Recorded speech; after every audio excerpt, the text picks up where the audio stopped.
Hello everyone, Radhe Radhe. तो वृंदावन में आज हमारा सेकंड डे है। तो आज हमारा 2-3 जगह जाने का प्लान है। तो सबसे पहले हम सब जाएंगे कृष्ण की जन्मभूमि, फिर वहाँ से जाएंगे गोकुल, फिर जाएंगे निधिवन। तो यहाँ सारे लोग रेडी हो चुके हैं। तो सबसे पहले हम सब ब्रेकफास्ट करने जाएंगे। तो मेरे लिए आज का दिन कुछ खास भी है क्योंकि आज हमारी शादी की सालगिरह है। तो 14 साल हो चुके हैं हमारी शादी को।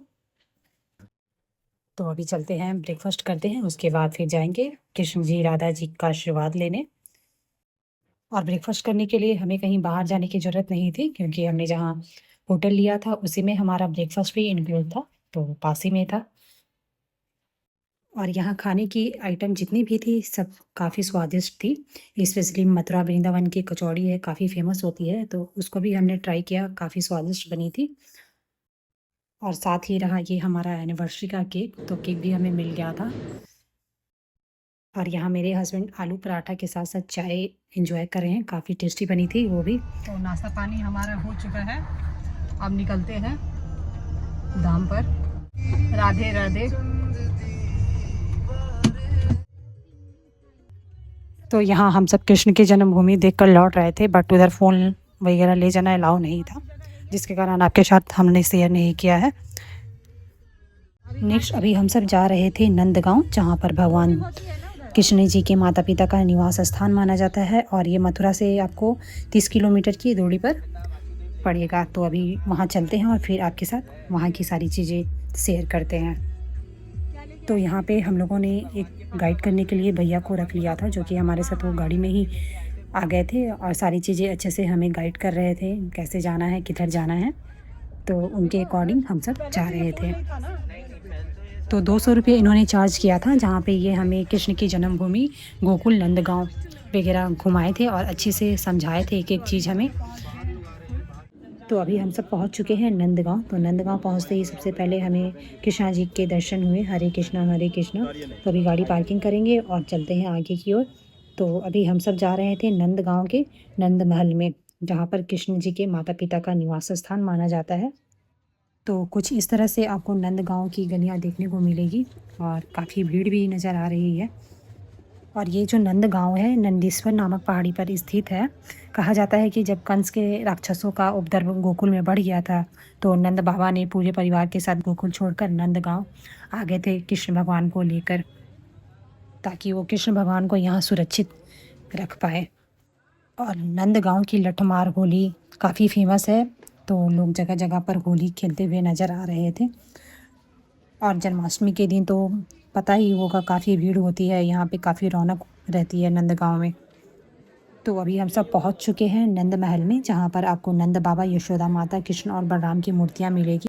और साथ ही आप अंदर में कृष्ण जी को झूला झूला सकते हैं। तो इसके अंदर वीडियो वगैरह ले जाना मना था, तो मैं आपको इसके आगे नहीं दिखा सकती हूँ। तो यहाँ हम सब दर्शन कर कर निकल चुके हैं। तो अंदर हमने कृष्ण जी को झूला झुलाया और पंडित जी से हमने पूजा करवाया अपनी फैमिली के लिए। अगर आप अपने साथ कान्हा जी को अपने घर ले जाना चाहते हैं तो यहाँ से आप कान्हा जी को खरीद सकते हैं। नेक्स्ट अब हम सब पहुँच चुके थे ठकुरानी घाट पर। तो ये नंद भवन के जस्ट पास में ही घाट मिलेगा, जो कि यमुना नदी के तट पर बसा हुआ है। और इस घाट के बारे में कहा जाता है कि इसी घाट से कृष्ण जी को मथुरा से गोकुल लाए थे वासुदेव जी। और इस घाट पर आप बोटिंग वगैरह भी कर सकते हैं। तो अभी आगे चलते हैं और देखते हैं, बोटिंग के बारे में पूछते हैं कैसे क्या करना है। बच्चे सब को बोटिंग करनी थी।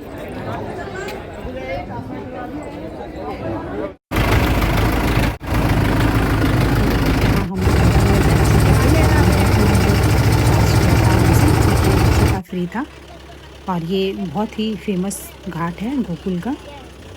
और गोकुल का हर एक घाट कृष्ण जी की लीलाओं का अनुभव कराती है और काफ़ी अच्छा लग रहा था यहाँ आकर। और साथ ही साथ बोटिंग वाले भैया इस जगह से जुड़ी सारी चीज़ें हम लोगों के साथ शेयर कर रहे थे। तो यहाँ पे देख सकते हैं यमुना जी का पानी।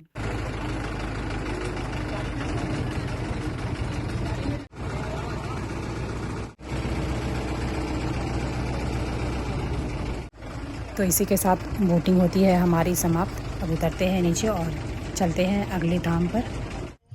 नेक्स्ट अब हम सब जा रहे थे निधिवन देखने के लिए। तो यहाँ पे मैं आपको एक बात बताना चाहूँगी, जैसे ही आप निधिवन पहुँचते हैं आपको अपनी फ़ोन को छुपा कर रखना है, नहीं तो बंदर आपकी फ़ोन को हाथों से छीन कर भाग जाते हैं और आप जब तक फ्रूटी उन्हें नहीं देंगे तब तक वो वापस से आपकी फ़ोन को रिटर्न नहीं करते हैं।